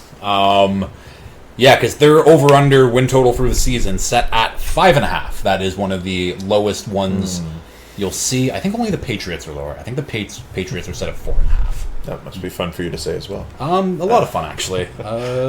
But yeah, so over under 5.5. I'm going under. I think the Broncos are my pick to be the worst team in the league this year. I'll go under as well. My only concern is that they do play the Raiders twice, and I think the Raiders are also a pretty bad team. So, I don't know. The Raiders are bad, and I guess we can just move over right now to the Las Vegas Raiders. Finished 8-9. I'll lock in the under for the Broncos. Yeah. Raiders finished 8-9 in the 2023 season. Better than expected. Started off terribly. Josh McDaniels is an idiot. He has proven that time and time again. Yeah. Jimmy G was just flat out awful. Yeah. And then McDaniels loses the locker room. I still can't believe that, like, he didn't want people bad-mouthing the Patriots. Yeah. He was that, it's the stupidest thing to do. Yeah. Lost the locker room, and then here comes Antonio Pierce, interim head coach, and the Raiders just kind of never looked back. They kind of got into a groove where it wasn't good football, but it was winning football, and that matters at the end of the day. And they carried that momentum towards the end of the season, and they were okay. Yeah. They weren't good, but they were, again, winning football games, and that's what matters. And then they hire Antonio Pierce to be their new head coach, which I thought was a great move. I'll get into the coaching staff and a little bit of stuff, but notable additions for the Raiders for this offseason: Christian Wilkins, which I'm very sad about, Gardner Minshew, Andres Pete. I have Michael Gallup listed here, but he just retired. And Cody Whitehair. Notable losses: Jermaine Illuminor, Josh Jacobs, Bilal Nichols, and Amik Robertson.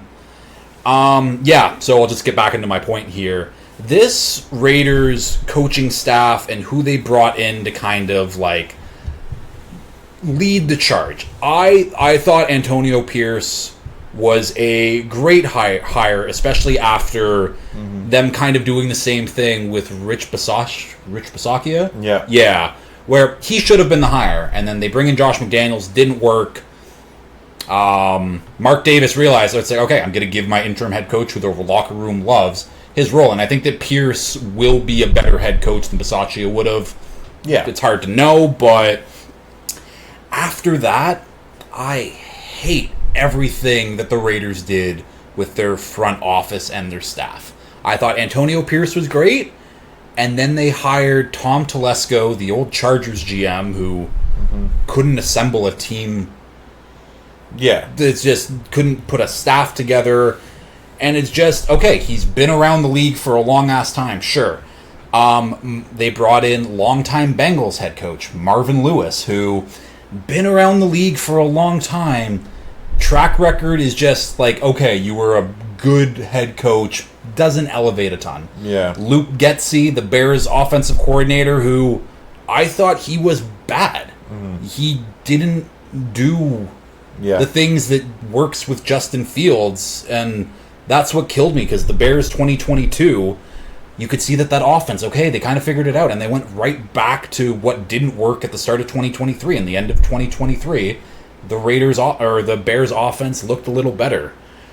I just think that Mark Davis, he's already paying so many coaches. Like, I think he's still paying John Gruden, he's still paying Josh McDaniels. So he just hired a bunch of guys who it's like, well, they had their jobs for a decade plus. So that means that I'm not going to fire them. Yeah. Because they've been around the block for so long. And doesn't inspire a ton of confidence in this Raiders team. No. I still like Antonio Pierce, but the rest of the staff is just... Yeah, and that's tough. It's tough. That's my big concern as well, because it's like, I really like Antonio Pierce as well, but he's not an X's and O's guy. You know what I mean? He's your head coach, your motivator, the guys love playing for him and all that. But typically the coaches like that have success have got great coordinators with it. Yeah. Someone like a Dan Campbell in Detroit is a great comparison for me, where it's just like, I don't think Dan Campbell's sitting very, very often drawing up plays too much.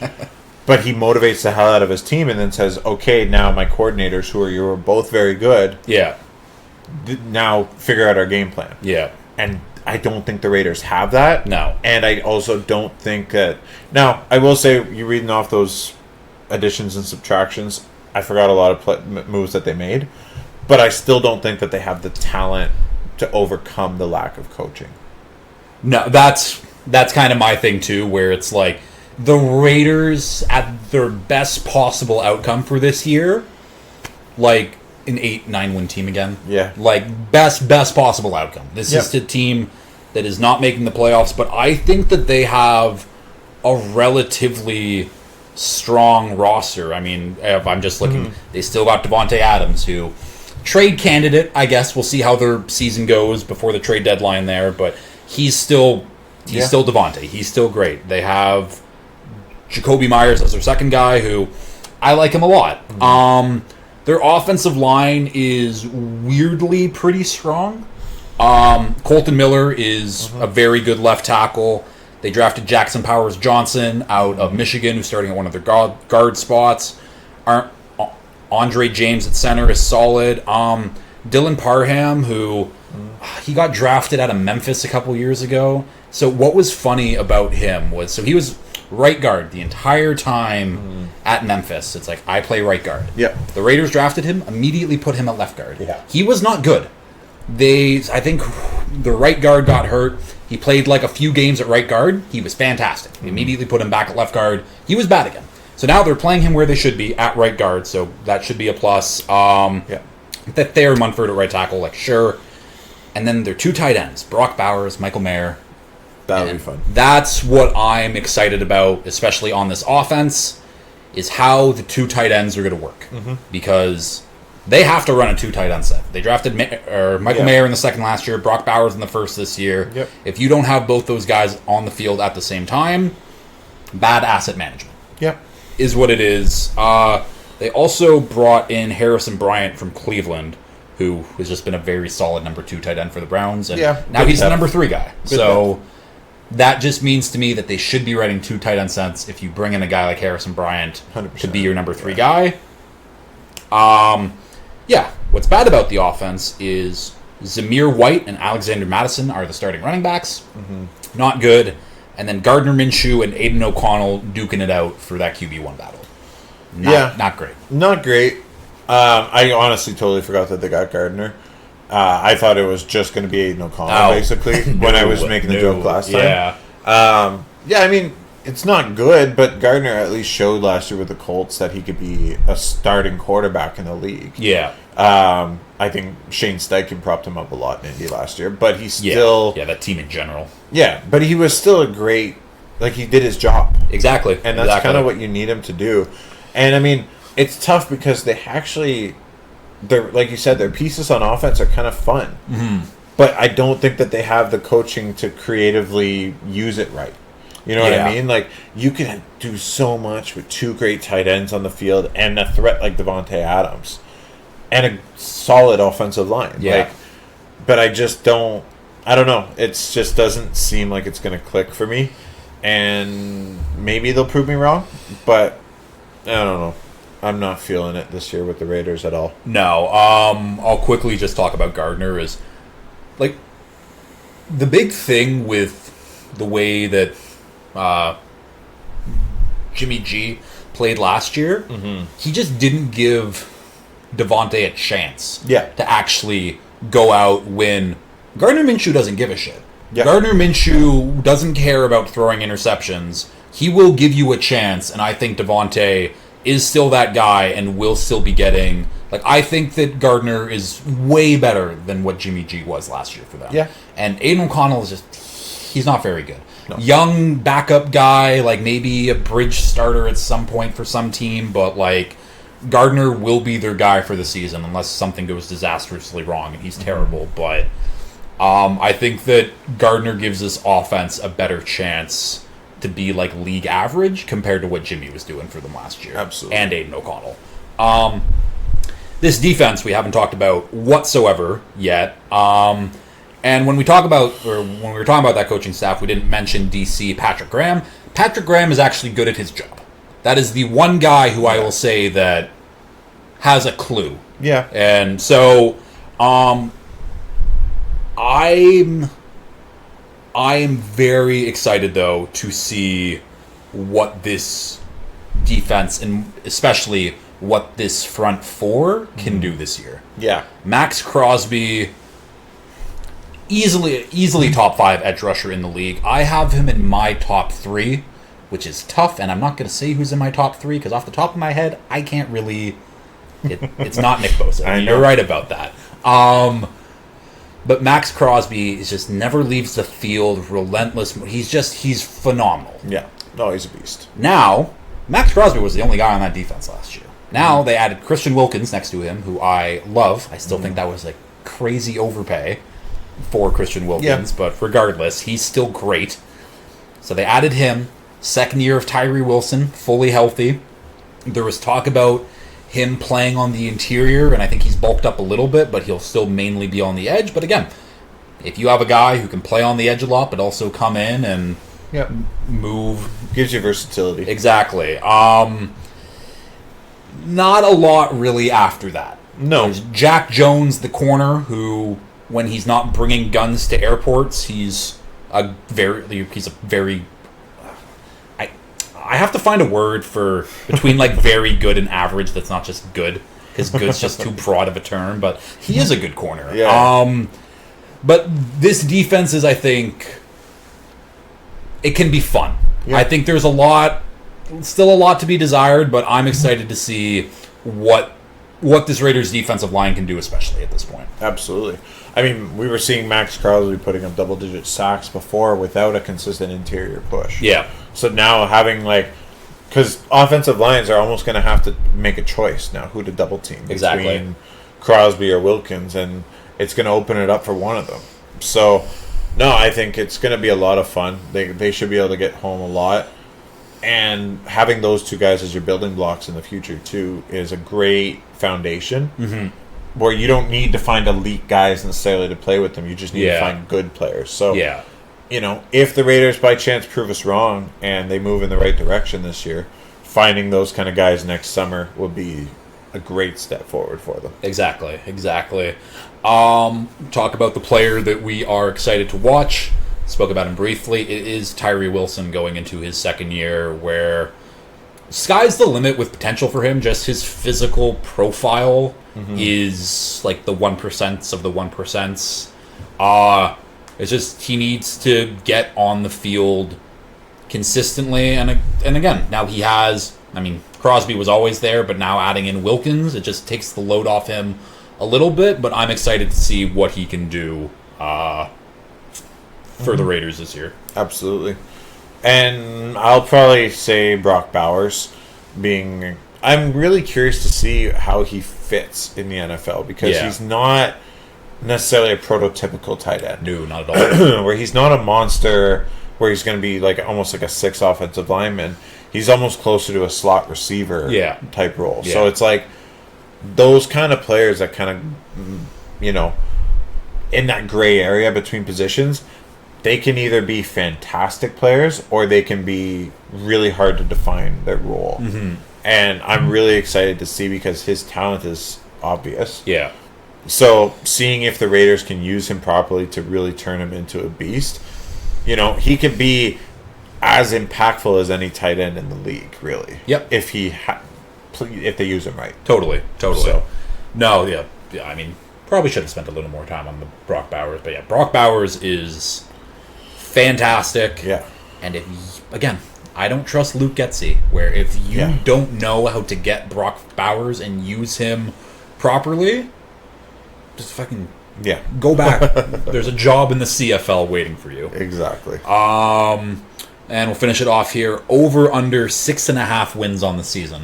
I think this is a very good Vegas line. It is. Yeah. I don't know. That's again. I'm going with over. I think. Yeah, I'll lean that way too. That's the Raiders 8-9 last year. I think that they got better in a lot of places where it mattered. The coaching staff gives me a lot of pause, but I think that this team can get 7 wins. Yeah, that seems very doable. I can see it. Yeah, so I'm on the over Over 6.5 for the Raiders here. I'll take that as well, but I'm not betting it. That's fair. And finally, we have the boogeymen themselves, the AFC West champions, back-to-back Super Bowl champions, the Kansas City Chiefs, 11-6 last year. Didn't start off that great.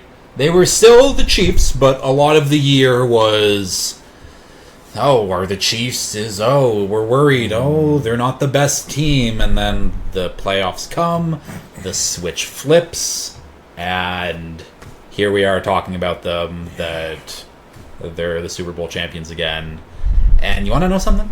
They got better. Yeah. They got better this offseason. Talking about notable additions, it's Hollywood Brown. That's it. Talk about their draft class or whatever a little bit, but Hollywood Brown was the big free agent guy they brought in. Yeah. Notable losses, they traded away L'Jarius Sneed to the Titans. They lost Nick Allegretti, Mike Edwards, Willie Gay Jr., and Marquez Valdez-Scantling. Not really a notable loss for MVS, but actually, I say that he was their second best receiver last year, which is crazy. And we'll get... That receiver room last year was so bad. Like, they have guys who, again, I just said it, MVS was their second best weapon, and he's a wide receiver 4 in the NFL last year. Mecole Hardman was the darling of the playoffs, and, like, wide receiver 5, like, he's not very good. He was unsigned up until, like, a few weeks ago because no one wanted him, and the Chiefs might as well bring him back. And it terrifies me because they proved last year that they don't necessarily need the receivers to be great. Yeah. And then they went out and got receivers. That's what terrifies me. Yeah. No, it's and like it's nuts. Yeah. There's been talk, I've heard like people mention this on sports shows and Twitter and all that, and they're saying that Mahomes wasn't necessarily having his most fun last year. They were winning, but it wasn't the way that they want to play. Exactly. I think this year, they're going to try and get back to that more, especially now that they have such dynamic wide receivers. And that's terrifying because they're going to be able to execute it. Yeah. Like, I mean, we've already seen, it's been a week, and we're seeing these deep bombs to Xavier Worthy. And, you know, Hollywood's maybe not as fast, but he's just in like that upper speedy guy. He's a low 3-1 guy or 4-3 guy, 3-1. Jesus. Low 4-3 guy. Yeah, like, so it's like the fact that you've got a low 4-3 guy as your second fastest receiver. Yeah. And then you still have Travis Kelce. Yeah. And you still got guys that Mahomes knows and is comfortable with. It's just I hate it. Yeah. It's not fair. No, it's like that offense was like the issue last year for the Chiefs, and the defenses. Snead is a big loss, but like I think that Spags has shown that, again, one of the better defensive minds in football, and he's not taking a head coaching job anytime soon because why the fuck would he? Where I'm not worried about how that defense is going to look, regardless of the loss of Snead, but the offense just got so much better. Yeah. And I don't know how long Rashee Rice is going to get suspended for. He will get suspended. But he'll be back for playoffs. So, and that's what matters. And when you're going into playoffs... Fresh. And you have... Exactly. Fresh. And you have Hollywood Brown, Xavier Worthy, Rashee Rice as your 3 wide receivers, Travis Kelce at tight end, Pacheco running the ball, the offensive line... Still, they need to figure out who their left tackle is. They drafted Kingsley Sumataya. Yeah. Second round, yeah. Yeah, who I think was starting for them in one of the training camp practices. Either way, there's a long time to figure that out. But, like, the Chiefs are the Chiefs. Yeah. And until they are not the Chiefs, you can just pencil them into that AFC Championship game basically every single year. Pretty much. I hate it. It's the new version of the Patriots, and it was the same thing. It's until the Patriots are not the Patriots anymore, you can never discount them. Thankfully, the Patriots are not the Patriots anymore, but that took 2 decades of them not being the Patriots. So, So, we both agree the offense is way better than it was. We'll talk about that defense. They did lose Snead, which is a big loss. Snead has been... Oh, he's a beast. And it's tough to replace him, but Spags, we know what he does. We know that he's got to replace them. Trent McDuffie is still, like, all-pro nickel corner. Like, he's fantastic. They still got Chris Jones. Yeah. George Karlaftis has come into his own as, like, a really good, like, second edge guy for the team. Drew Tranquil and Nick Bolton are both, like, sideline. Like, the defense is also just still very good. I mean, they were top 5, maybe top 3 defense last year. Yeah. And losing one corner is not going to dramatically change that. No. Like, they're still going to be a fantastic unit. And you know what? If it really becomes an issue, they have a trade deadline. And they're in their Super Bowl window right now. Yeah. So if they have to give up a first-round pick to get a corner, they can do that. Yeah.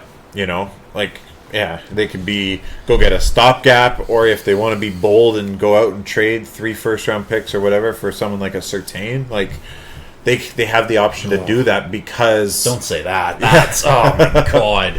But you know what I mean? Like, they have that opportunity because Mahomes can do so much with so little. Yeah. Who cares if you have a first-round pick?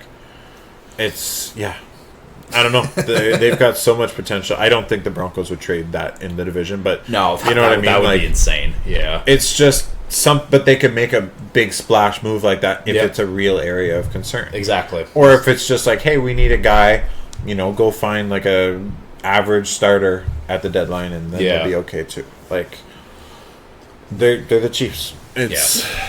Now, for the couple Chiefs fans who, like, I follow on Twitter, the name that's been brought up in the secondary as someone to watch out for is Chamari Connor, who I guess started playing for them in the playoffs. Okay. Like, really started to play for them, and he was very good. So, that's the guy who could be, like, who's this guy, like, come October, and he's established himself as another just good Chiefs player that... So the Chiefs are just fucking awesome. It is what it is. They're...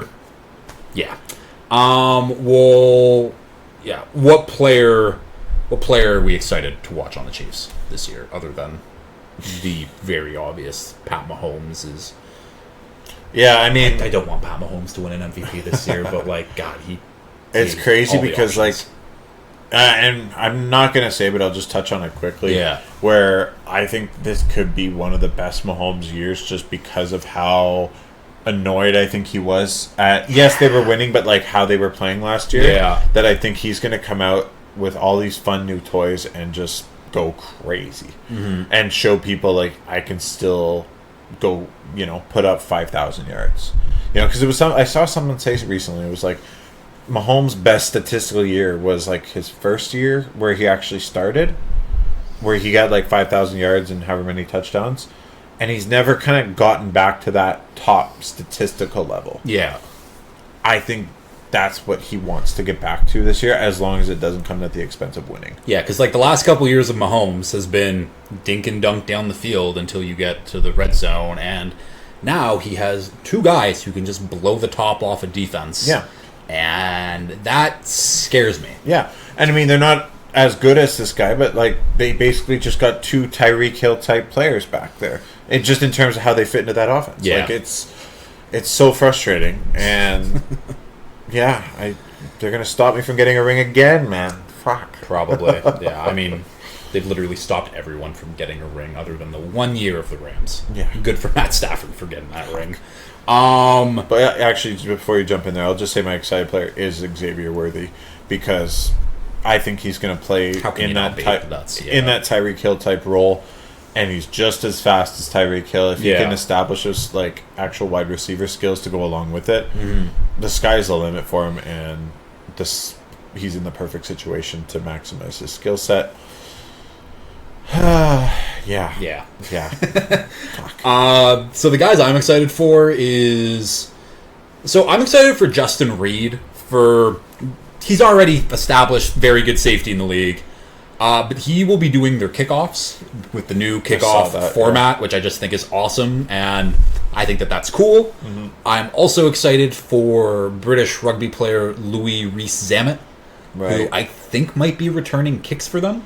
It makes sense. But I'm excited to see what he does, if he even makes the roster. We'll see that. Mm-hmm. But and I guess the one other guy who I'll throw out is someone who's been on my radar just the last couple of weeks because of training camp, but it's rookie Jared Wiley out of TCU, their fourth-round pick, so tight end, who he's been making plays, and he's been getting a lot of high praise, and I've also seen quotes from Travis Kelce being like, yeah, last year it's like, my workload has been very, very heavy, and I think with the new weapons that they've brought in I think Travis Kelce will not take a step back during the regular season, but not, again, like you're talking about with the CMC, where they don't need him on the field for 90% of the snaps. Yeah. And someone like Jared Wiley might be able to assert himself as their second tight end, be in that battle with Noah Gray. So those are the guys that I'll bring up, other than obviously the obvious guys. But that's who I'm excited for. And finally here, over under 11.5 wins. Over. You can't. Yeah. If you say under, you're just banking on someone important getting hurt, basically. Yeah. So I think over 11.5 is. Exactly. They got 11 last year. We both agree that the team is better, and they started real slow last year. They did. So. They did. Okay, that does it. Oh, fuck. We never picked the division winners, but I guess we're going with San Fran and the Chiefs. Yeah. There wasn't a lot of... No, I think the Rams are a threat, but otherwise... Yeah, the Rams are the only team that could threaten to win that division. Yeah. The Chiefs are just pencil them in. They're the AFC West champions. Yeah. Pencil them in for the next 5 years of the AFC West champions. They're going to get 6 wins just on their divisional opponents alone. Chiefs. That's like it, and like that's the other thing too, is every division is so fucking strong, and then you look at the AFC West and it's just the Chiefs and 3 teams who at their best will be average. Yeah. Oh, fucking crazy. Okay, well, that does it for the West Division preview. Thank you for coming over and doing this. No worries. Do you agree that in person's a little bit better than the Zoom? Yes. Yeah. Okay, good. So hopefully, obviously, do some more of these in the season. We'll wrap it up with, can't pick the Niners. Who's the Super Bowl? Both teams, both sides. Can't pick the Niners in the NFC, though. I'm going to say the same thing. I'm not going to pick the Chiefs just because it's too easy. Fair. I'm going to say in the NFC... I don't know. I really like that Lions team. I think they're a lot of fun, and their young guys should just get better. Yeah. Going in year over year, and I think there's a reason that I'm trying to blank on his name, their OC stayed. Ben Johnson. Yes, Ben Johnson. Thank you. I think there's a reason he stayed, because he sees that team is special. Yeah. And as long as Jared Goff keeps playing like Jared Goff, they have a chance. I think Goff is good. Yeah. Yeah, I can't think of anybody else in the NFC that I really want to put there. I like the Rams as well. Yeah. Like them, just thinking in my head on the divisions. I think Packers are a little overrated personally to me this year. I'm nodding my head, and I will talk about the Packers when I talk about the Packers, but I'm right there with you. Yeah. I think they're going to be a good team and probably a playoff team, but people talking about they're in the Super Bowl bubble to me doesn't make a whole lot of sense. But, I don't know. I'm a hater, but the Eagles and Cowboys are both good. It is what it is. Yeah. I just think they both have their flaws and won't be able to get there. Realistically, it'll just be Niners Chiefs again. Probably. That's And then, Niners Chiefs, Lions Chiefs. Anyone versus the Chiefs, and pretty the Chiefs much probably coming out on top. But if I had to pick somebody else other than the Chiefs, it's really tough because there's so many good teams in the AFC, but not a whole lot of great teams outside of the Chiefs. Yeah. So it's so many good teams. Yeah. Fuck. That's the thing. The Ravens are good. The Bills are good. The Texans are good. You could keep going on. The Bengals, the Dolphins. So I think the Colts will be better. The Jags will be better. The Jets could be good. Yeah. Fucking. If I had to pick somebody, I would probably pick. Let's go with the Bengals, I think. Just because I think Burrow's going to come back and have a great year if he stays healthy. And they still have all the pieces to have a great season. And I think Burrow, I'll probably put a MVP bet on Burrow. Yeah. Because, I saw a stat where it was, the time between when he recovered from his calf injury to start the year and then his knee injury, he was on pace for, 5,500 yards if he played like he did in those games for the season. And that was against good teams. He lit the Niners up. He lit a couple other good teams up along the way to putting up those kind of numbers. So, and they, T. Higgins is still there for this year. And I think this is kind of they're going to have to restructure some things on their offense. So I think they're going to really go all in this year. Yeah, no. The Bengals are a good pick. But also see the Bengals not making the playoffs. But again, we just talked about how there's 10 teams in the AFC who are all kind of in that same range. That's just, the only team I'm 100% is making the playoffs in the AFC is the Chiefs. Yeah. I could see a scenario where every other team is the playoffs. Oh, God, yeah. The Chiefs are just really fucking good. Okay, that'll do it. Thank you so much for coming over, despite being slightly hungover. I appreciate it. And as always, if you've liked this, please like, share, retweet, subscribe, all that fun stuff. And until next time, peace.